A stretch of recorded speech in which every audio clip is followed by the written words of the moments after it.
Hello students, welcome to Shivan concepts. నేను మీ శివన్. మనకి ఎక్కువగా గ్రూప్ 1 మెయిన్స్ ఉంది కదా, సో గ్రూప్ 1 మెయిన్స్కి సంబంధించి అలానే గ్రూప్ 2 ప్రిలిమ్స్ ఎగ్జామినేషన్లో ఇటువంటి టాపిక్స్ ఎక్కువ అడుగుతుంటారు అనమాట. ఇవేంటంటే మనకి ఇయర్లో ఒక్కసారి కనిపిస్తాయి ఇలాంటి టాపిక్స్. నేను మీకు చాలా టైం చెప్పాను అనమాట ఇంతకుముందు, మనకి మెంటర్షిప్లో కూడా చెప్తూ ఉంటాను. మన కరెంట్ అఫైర్స్లో ఎప్పుడైనా సరే చాలా రేర్గా కనిపిస్తూ ఉంటాయి చూడండి కాన్సెప్ట్స్, అంటే ఇయర్కి ఒక్కసారి కనిపిస్తూ ఉంటాయి చూడండి. అటువంటి ఎక్కువ 90% ఎగ్జామ్ అడిగేదానికి అవకాశం అయితే ఉంటుంది. మనకి ఇయర్కి ట్రైస్ అనమాట, 2 సార్లు 3 సార్లు కనిపించేవి కూడా అడుగుతూ ఉంటారు. అసలు ఫ్రీక్వెంట్గా ఉండేవి కరెంట్ అఫైర్స్ రావడం చాలా తక్కువ అనమాట. కాబట్టి ఇప్పుడు ఈ టాపిక్ అనేది మనం డిస్కస్ చేద్దాము. ఇది ఆంధ్రప్రదేశ్ కరెంట్ అఫైర్స్ నుంచి వచ్చేటువంటి అంశం అనమాట. అసలు ఏంటి ఇది గ్రూప్ 1 మెయిన్స్, మీకు ఆన్సర్ రైటింగ్ అడిగేదానికి అవకాశం ఉంది డిస్క్రిప్షన్లో. అలానే ఆబ్జెక్టివ్ పరంగా గ్రూప్ 2 ప్రిలిమ్స్లో కూడా అడిగేదానికి అవకాశం ఉందన్నమాట. సో ఈ టాపిక్ వచ్చేసి ఏంటంటే మనం డిస్కస్ చేసేది అగ్రివోల్టాయిక్స్ అనమాట. సో అగ్రివోల్టాయిక్స్ అని చెప్పేసి అగ్రివోల్టాయిక్స్, సో మన అగ్రికల్చర్ సంబంధించినటువంటి కాన్సెప్ట్ అనమాట. అగ్రివోల్టాయిక్స్ అని చెప్పేసి ఒక కాన్సెప్ట్ వార్తల్లో ఉంది. ఏంటిది? సో అగ్రివోల్టాయిక్స్ అనేది ఏంటి? సో అగ్రివోల్టాయిక్స్ అనేది ఏంటి, ఈ కాన్సెప్ట్ సంబంధించి చూద్దాము. మామూలుగా అయితే మనం ఇది సైన్స్ అండ్ టెక్నాలజీ తీసుకోవాలి, ఎస్ఎన్టీ అనమాట. సైన్స్ అండ్ టెక్నాలజీ అనే సబ్జెక్ట్ నుంచి తీసుకోవాలి. ఇది కరెంట్ అఫైర్స్, ప్రెజెంట్ కరెంట్ అఫైర్స్లో బాగా వైరల్ అవుతున్నట్టు కాన్సెప్ట్ అనమాట. సో ఇది ఎస్పెషల్లీ మన కరెంట్ అఫైర్స్లో కూడా ఏపీ కరెంట్ అఫైర్స్, సో ఆంధ్రప్రదేశ్కి సంబంధించినటువంటి కరెంట్ అఫైర్స్లో ఉంటుంది. కానీ మీరు అన్ని ఎగ్జామ్స్ చదువుకోండి, ఈవెన్ టీజీపీఎస్సీకి సంబంధించిన యూపీఎస్సీకి సంబంధించిన వాటి కూడా చదవండి. ఎందుకంటే ఈ టాపిక్ మనకి ఎస్ఎన్టీలో చాలా ముఖ్యమైన టాపిక్ అనమాట. ఓకేనా? అసలు ఏంటంటే ప్రెజెంట్ ఇది వార్తల్లో ఎందుకుంది, ఫస్ట్ మనం ఇది వార్తల్లో న్యూస్లో, సో వార్తల్లో ఎందుకుందో చూద్దాము. తర్వాత దానికి సంబంధించి మొత్తం కూలంకుషంగా డిస్కస్ చేద్దాం. అంటే క్లుప్తంగా ప్రతి ఒక్క అంశం కూడా తక్కువ టైంలో నీట్గా మీకు అర్థమయ్యేలాగా చూద్దాం. ఓకేనా? సో ఇక్కడ ఏమి ఇచ్చారంటే గూగుల్, సో గూగుల్ కంపెనీ తెలుసు కదా. సో గూగుల్ CEO ఎవరు ప్రెజెంట్ వచ్చేసి మనకి Sundar Pichai. So Google as announced the $15 billion so dollar investment to establish A 1 giga artificial intelligence data centre in Visakhapatnam, Andhra Pradesh. So మీకు తెలుసు కదా Google company. So Google company వచ్చేసి ఆంధ్రప్రదేశ్లో డేటా సెంటర్ పెడుతుంది. దీని గురించి అందరికీ తెలిసే ఉంటుంది. ఆంధ్రప్రదేశ్లో ఎక్కడ పెడుతుంది? విశాఖపట్నం. సో విశాఖపట్నం ప్రాంతంలో ఈ యొక్క డేటా సెంటర్ తీసుకొస్తుంది అనమాట. ఎక్కడుంది ఇది? ఆంధ్రప్రదేశ్, ఏపీలో.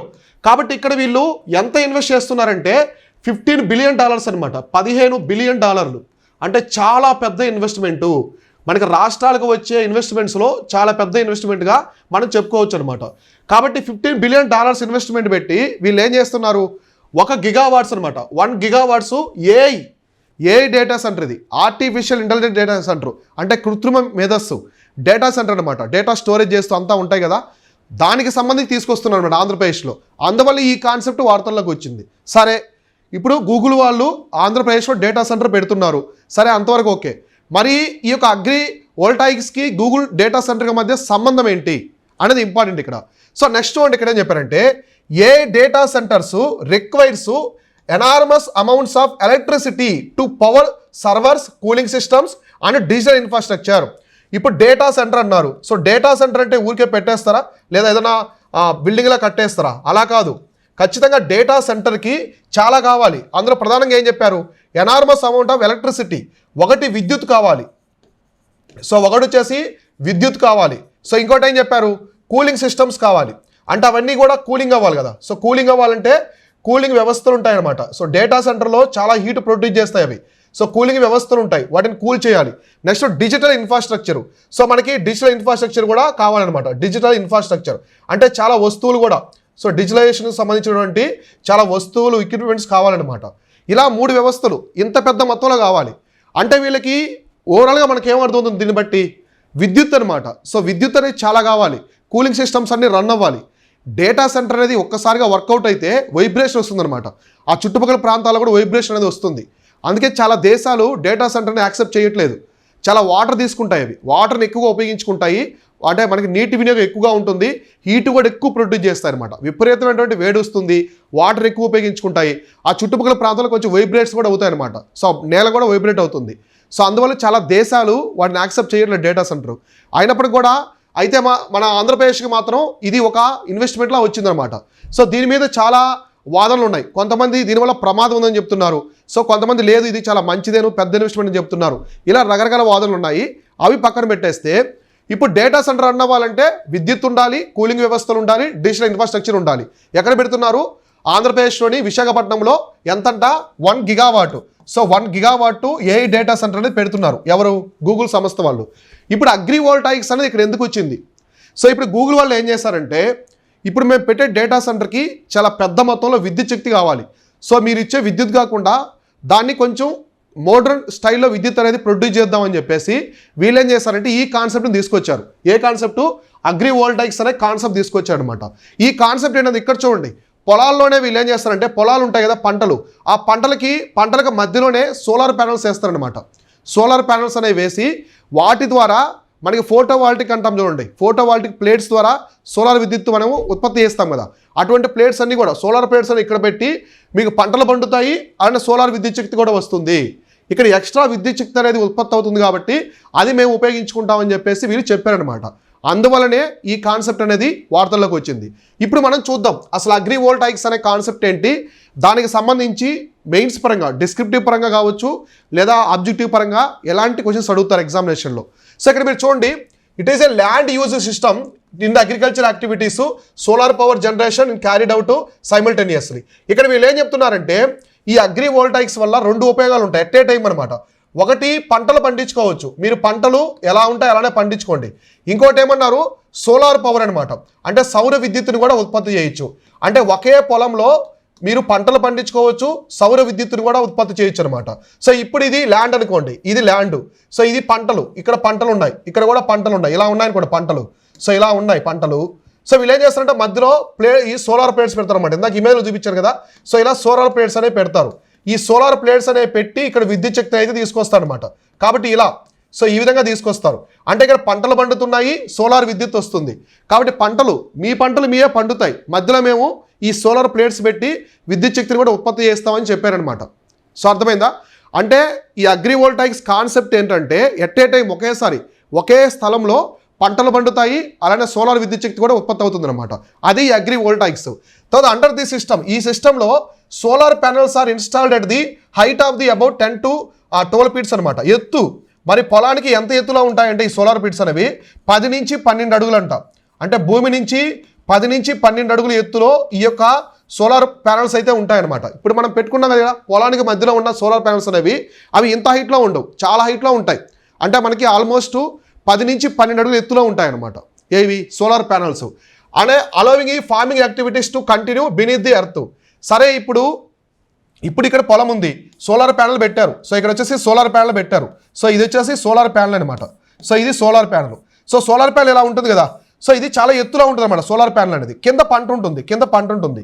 కాబట్టి ఈ పంటకి సోలార్ ప్యానల్కి మొత్తం ఎంత హైట్ ఉంటుందంట, 10 నుంచి 12 అడుగులు, ఫీట్ అనేది అడుగులు ఉంటుంది.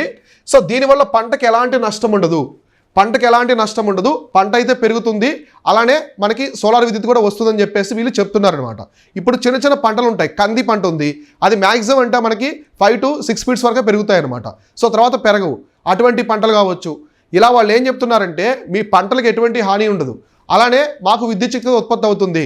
సో దీనివల్ల 2 కూడా బెనిఫిట్ అవుతామని చెప్పేసి చెప్తున్నారనమాట. తర్వాత ఇంకా ఏం చెప్పారు చూడండి, the same land produces food as well as renewable energy, improving land use efficiency and farming income. So ఇంకోటి ఏం చెప్పారంటే మీ పంటల ద్వారా మీరు ఆహారాన్ని పండించుకోవచ్చు, ఆహారం అనేది పండించుకోవచ్చు, అలానే మాకు రెన్యూబుల్ ఎనర్జీ అంటే సో రెన్యూబుల్ ఎనర్జీ అంటే పునరుత్పాదక శక్తి. సో మాకు విద్యుత్ శక్తి వస్తుంది, మీకు ఆహారం వస్తుంది. కాబట్టి ఈ కాన్సెప్ట్తో వచ్చారనమాట. అగ్రివోల్టాయిక్స్ అంటే అర్థమైంది కదా, మనకి అగ్రికల్చర్ ఉంటుంది, వోల్టాయిక్ ఎనర్జీ అనమాట, అంటే సోలార్ ప్యానల్స్ ద్వారా వచ్చే విద్యుత్ శక్తి వస్తుంది. ఇలా 2 వస్తాయని చెప్పేసి ఈ కాన్సెప్ట్ అయితే ఉందన్నమాట. అగ్రివోల్టాయిక్స్లో ఈ కాన్సెప్ట్ అయితే ఉంది. అంటే ఎట్ ఏ టైం ఒకే పీస్ ఆఫ్ ల్యాండ్లో బోత్ 2 వస్తాయి అనమాట. ఏమొస్తాయి, ఒకటి ఫుడ్ వస్తుంది, అలానే ఇంకోటి వచ్చేసి ఎనర్జీ కూడా ప్రొడ్యూస్ అవుతుంది. సో ఫుడ్ ఎనర్జీ 2 కూడా ప్రొడ్యూస్ అవుతాయని చెప్పేసి వీళ్ళు చెప్తున్నారనమాట. సరే ఇంతవరకు ఓకే, ఎవరు తీసుకొచ్చారు, ఎవరు చెప్పారు, అసలు అగ్రివోల్టాయిక్స్ అంటే ఏంటి మొత్తం డిస్కస్ చేసుకున్నాం కదా. దీనికి సంబంధించి పాజిటివ్స్ ఏమున్నాయి, నెగిటివ్స్ ఏమున్నాయి ఒక్కసారి చూద్దాము. దాంతో మనకు అర్థమైపోద్ది అనమాట కాన్సెప్ట్ అనేది. మీకు ఎగ్జామినేషన్లో ఎలాగైనా అడగొచ్చు అనమాట. సో ఇప్పుడు దీనికి సంబంధించి అసలు మన గవర్నమెంట్ ఎలా సపోర్ట్ చేస్తుంది, ఇప్పుడు రైతుల మొత్తాన్ని వాళ్ళ పొలంలో ఈ యొక్క అగ్రివోల్టాయిక్స్ని ఇంప్లిమెంట్ చేయమంటున్నారు. మరి ప్రభుత్వం నుంచి ఏమైనా సపోర్ట్ ఉండాలి కదా. సో అందుకోసం ఏం చేస్తారు, సెంట్రల్ గవర్నమెంట్కి సంబంధించి పిఎం కుసుమ్. సో ఆల్రెడీ ఇంతకుముందు పిఎం కోసం మనము సోలార్ మోటార్స్ పెట్టారు దీనివల్ల. సో దీంతో సోలార్ మోటార్స్ అనేవి అప్పుడు పొలాల్లో తీసుకొచ్చారనమాట. మీకు గుర్తుందా, ఇది చాలా ఓల్డ్ స్కీమ్ అనమాట. సో పొలాల్లో, సో పంట పొలాల దగ్గర ఈ యొక్క సోలార్ మోటార్స్ అనేవి పెట్టారు అప్పుడు ఈ స్కీమ్ కింద. పిఎం కుసుమ్ అంటే ఏంటి, ప్రధానమంత్రి కిసాన్ ఊర్జా సురక్ష ఏవం ఉత్థాన్ మహాభియాన్ అని చెప్పేసి అర్థం అనమాట. ఇదేంటంటే సోలార్ పవర్ జనరేషన్కి సౌర విద్యుత్తు ఏంటది, సౌర విద్యుత్తు ఉత్పత్తి చేయడం కోసం దీన్ని అప్పుడు తీసుకొచ్చారు అనమాట. సో అలానే solarization of the agriculture. So agriculture మొత్తం కూడా సౌర విధానంలో తీసుకెళ్ళడం. సౌర విధానం అంటే ఇప్పుడు మన మోటార్స్ ఉంటాయి కదా, సో నీటి కోసం వేసినటువంటి మోటార్స్. సో అగ్రికల్చర్లో ఎక్కువ మనం ఏమి యూజ్ చేస్తాము, మోటార్స్ అనేవి యూజ్ చేస్తాం. ఈ మోటార్స్ అన్నీ కూడా వీటికి కావాల్సినటువంటి విద్యుత్ శక్తి మొత్తం కూడా, సో విద్యుత్తు, ఈ విద్యుత్ అంతా కూడా ఎక్కడి నుంచి వస్తుంది, సోలార్ ప్యానల్స్, సోలార్ ఎనర్జీ అనమాట. అంటే సూర్యుడి ద్వారా వచ్చే సన్లైట్ ద్వారా తీసుకొచ్చాం ఈ స్కీమ్లో. ఇప్పుడు ఈ యొక్క పథకాన్ని కూడా, ఈ అగ్రి వోల్టాయిక్స్ కూడా మేము ఈ స్కీమ్ కింద సపోర్ట్ చేస్తామని చెప్పేసి ప్రభుత్వం అయితే చెప్తుందనమాట. అలానే agri voltaics, so agri voltaics can complete PM Kusum by enabling farmers generate electricity without reducing cultivate land. అంటే మీ భూమి, సో మీరు ఎంత భూమిలో పంట పండిస్తున్నారో ఆ భూమి ఎట్టి పరిస్థితుల్లో తగ్గదు, అదే ల్యాండ్ ఉంటుంది. మేము మధ్యలోనే ఇన్స్టాల్ చేసుకుంటాము. మీ పంట అయితే వేసుకోండి, మధ్యలోనే మేము ఈ యొక్క ప్యానల్స్ని చాలా హైట్లో ఇన్స్టాల్ చేస్తాము. దానివల్ల మీరు 1 ఎకరా వేస్తున్నారు భూమిని, 1 ఎకరాలో పంట వేస్తున్నారు, ఆ ఎకరాలోనే పంట వేసుకోండి. మేము చాలా హైట్లో 10 నుంచి 12 ఫీట్స్ హైట్లో మేము వేసుకుంటామని చెప్తున్నారనమాట. సో అర్థమైందా, ఇలా ఈ విధంగా ఈ కాన్సెప్ట్ అనేది మనకి రావడం అయితే జరిగిందనమాట. అయితే ఇప్పుడు దీనికి సంబంధించి ప్రోసు కాన్స్ ఉంటాయి కదా, ఖచ్చితంగా ప్రతి కాన్సెప్ట్కి ప్రోసు అంటే పాజిటివ్స్ ఏమున్నాయి, అలానే ఇంకోటి ఏంటి కాన్స్ అనమాట, అంటే నెగిటివ్స్ ఏమున్నాయి. సో ఇవైతే పక్కా ఉంటాయి కదా. ఇప్పుడు ఈ అగ్రి వోల్టాయికి సంబంధించి పాజిటివ్స్ ఏమున్నాయి, నెగిటివ్స్ ఏమున్నాయి అనేది ఒక్కసారి చూద్దాం, ఓకేనా. సో ఇక్కడ చూడండి, ఫస్ట్ సిగ్నిఫికెన్స్ చూద్దాం, అంటే పాజిటివ్స్ ప్రాముఖ్యత. సో సిగ్నిఫికెన్స్ అంటే ఏంటి, ప్రాముఖ్యత. సో తెలుగులో ఏమంటాము, ప్రాముఖ్యత అంటాము. సో ఇవి వచ్చేసి పాజిటివ్స్ అనమాట, ఆ స్కీమ్కి సంబంధించినటువంటి ప్రోసు, అడ్వాంటేజెస్, ప్రోస్ అంటాం కదా. సో అడ్వాంటేజెస్ అంటే ఉపయోగాలు, సో అడ్వాంటేజెస్ అనమాట. ఏమున్నాయి చూద్దాం. ఫస్ట్ చూడండి, dual income for the farmer అనమాట. సో ఫార్మర్కి 2 రకాల ఇన్కమ్ వస్తుందని చెప్తున్నారు. 2 రకాలుగా ఇన్కమ్ అనేది వస్తుందంట. ఒకటేంటి, సో ఒక ఇన్కమ్ ఏంటి, ఇతను లీజ్కి ఇస్తాడు, ల్యాండ్ లీజ్కి ఇస్తాడు కదా. సో ల్యాండ్ అయితే వాళ్ళకి లీజ్కి ఇస్తాడు కాబట్టి దీని ద్వారా రెంట్ వస్తుంది. సో రైతుకు అయితే రెంట్ అనేది వస్తుంది అనమాట. సో రెంట్ వస్తుంది కదా, ఇది ఒక అడ్వాంటేజ్. ఇంకోటి ఏం చెప్తున్నారంటే మీ పంటలు కూడా పండుతాయి. సో క్రాప్స్, పంట దిగుబడి కూడా వస్తుంది. సో ఫార్మర్కి ఇన్కమ్ వస్తుంది, హార్వెస్ట్ అనమాట, పంట యొక్క దిగుబడి వస్తుంది, మీకు రెంట్ కూడా వస్తుంది. అంటే మీ పొలాన్నే మాకు రెంట్ కూడా ఇస్తున్నారు, మీరు పొలం కూడా పండించుకుంటున్నారు అనే కాన్సెప్ట్తో వీళ్ళు వచ్చారనమాట.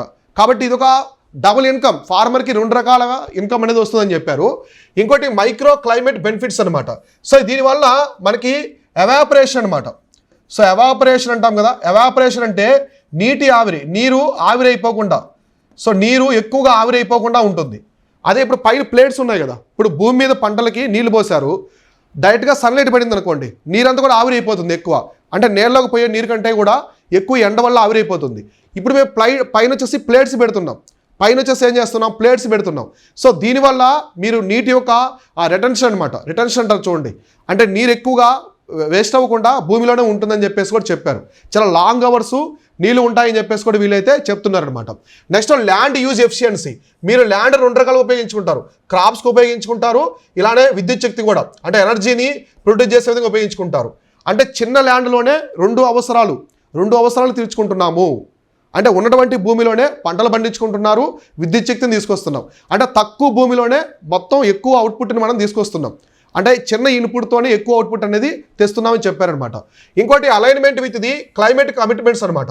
సో క్లైమేట్ కమిట్మెంట్స్ కూడా ఇప్పుడు కేవలం పంటలకు సంబంధించే కాకుండా ఇక్కడ ఏం చేశారు, సోలార్ ఎఫిషియన్సీ కూడా తీసుకొచ్చారు.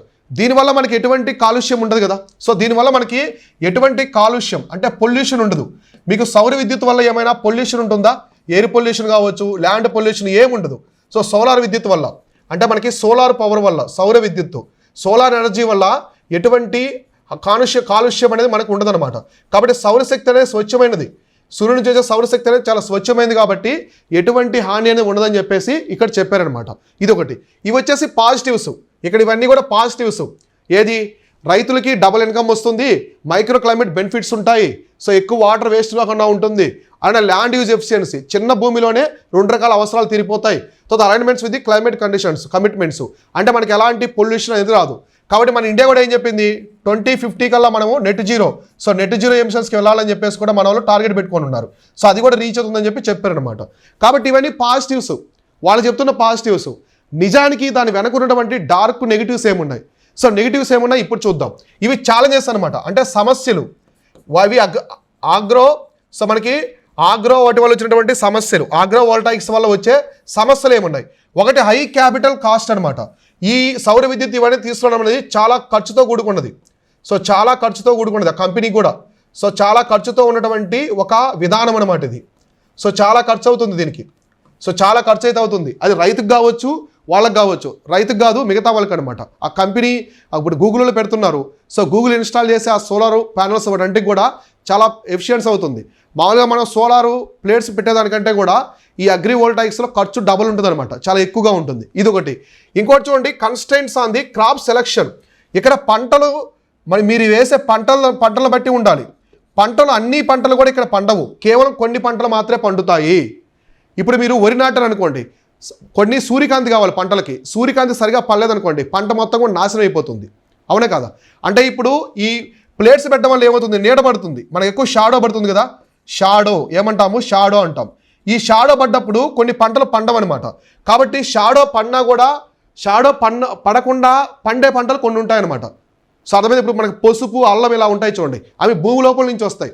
సో మనకు అవన్నీ ఎక్కడ ఉంటాయి, భూమి లోపల నుంచి తీస్తారు కదా అల్లము ఇవన్నీ కూడా. కాబట్టి అలాంటి పంటలు అయితే పండుతాయి అన్నమాట. కాబట్టి మనకు ఎక్కువగా టర్మరిక్ కావచ్చు, పసుపు పంట, సో పసుపు కావచ్చు, ఇంకా ఏమున్నాయి మనకి అల్లం కావచ్చు, పసుపు, అల్లం ఇలాంటి పంటలు అనమాట. Turmeric, ginger.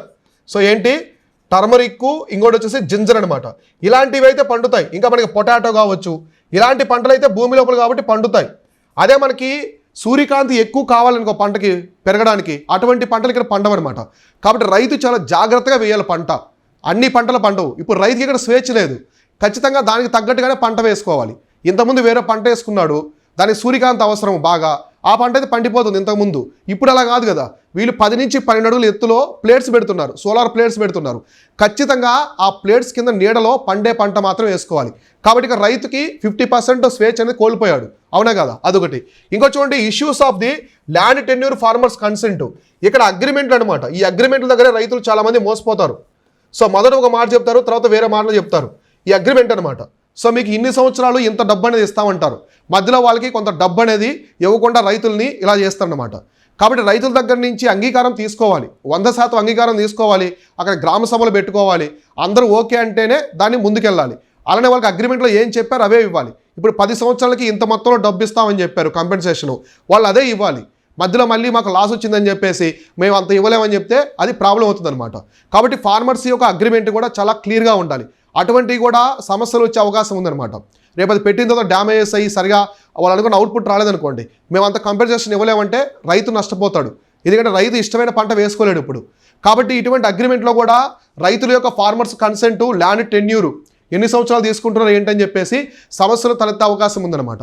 కాబట్టి ఈ యొక్క అగ్రి వోల్టాయిక్స్ ఏంటది, అగ్రి వోల్టాయిక్స్. సో ఈ కాన్సెప్ట్ చూసుకోండి, బాగా వార్తల్లో ఉంది. సో అగ్రి వోల్టాయిక్స్ అనేది, సో దీనికి సంబంధించి మనకి ఎక్కువగా ఎస్ఎన్టీలో ఒకటి గ్రూప్ 1 మెయిన్స్ అనమాట. సో ఇలాంటివి ఎక్కువగా అడిగే కాన్సెప్ట్ వచ్చేసి group 1 mains, next group 2 prelims కూడా. Group 1 prelims, group 2 prelims. So రెండు గ్రూప్ 1 ప్రిలిమ్స్, గ్రూప్ 2 ప్రిలిమ్స్ రెండుకి కూడా ప్రిలిమ్స్ అడగడానికి అవకాశం ఉంటుంది అనమాట. సో అర్థమైందా? సో ఇక్కడ నుంచి నేను ఇలా కరెంట్ అఫైర్స్లో ఏమైనా ఇంపార్టెంట్ టాపిక్స్ ఉంటే తీసుకుని ఎక్స్ప్లెయిన్ చేస్తూ ఉంటాను. ఎస్పెషల్లీ గ్రూప్ 1 మెయిన్స్ కోసం చెప్తాను ఇలాంటి టాపిక్స్ చూడండి. అయితే మనం గ్రూప్ 1కి సంబంధించి ఒక పర్సనల్ మెంటర్షిప్ ప్రోగ్రామ్ తీసుకొచ్చాము. ఆ మెంటర్షిప్ ప్రోగ్రాంలో ప్రతి ఒక్కరికి కూడా నీట్గా మనం మెంటర్షిప్ ఇస్తున్నాం అనమాట. ఆల్రెడీ ఏబీపీఎస్కి సంబంధించి 2 బ్యాచెస్ అనేవి రన్ అవుతూ ఉన్నాయి. ఎవరైనా జాయిన్ అవ్వాలకు ఉంటే డిస్క్రిప్షన్లో మన వాట్సాప్ టీం యొక్క లింక్ ప్రొవైడ్ చేసాం, త్వరగా జాయిన్ అవ్వండి. మీకు ప్రతి ఒక్కటి బేసిక్స్ దగ్గర నుంచి అడ్వాన్స్ లెవెల్ వరకు ఆన్సర్ సెషన్స్ ఉంటాయి, మెయిన్స్ టెస్ట్ ఉంటాయి, ఫిలిమ్స్ గైడెన్స్ ఉంటుంది. ఇలాంటి ఆర్టికల్స్ నేనే చేయిస్తాను, మీకు వార్తల్లో ఉండేవి చేయిస్తాను. జనరల్ ఎస్ఏ ఒక గైడెన్స్ కూడా ఉంటుంది, వ్యాస వచ్చిన ఒక గైడెన్స్, మొత్తం A to Z అన్నీ ఉంటాయి. అలా మనం గ్రూప్ 1, గ్రూప్ 2కి సంబంధించిన ఫుల్ కోర్సులు మొత్తం కూడా అన్ని లాంచ్ చేస్తున్నాం. టెస్ట్ సిరీస్లు మొత్తం కూడా మన యాప్లో ఉంటాయి. ప్లే స్టోర్ నుంచి శివన్ కాన్సెప్ట్స్ యాప్ను డౌన్లోడ్ చేసుకొని ఇప్పుడే మీరైతే జాయిన్ అవ్వండి. ఇది దీనికి సంబంధించింది. మరొక ఇంపార్టెంట్ టాపిక్ని వార్తల్లో తీసుకొని నెక్స్ట్ క్లాస్లో ఎక్స్ప్లెయిన్ చేసుకుందాం. Thank you all.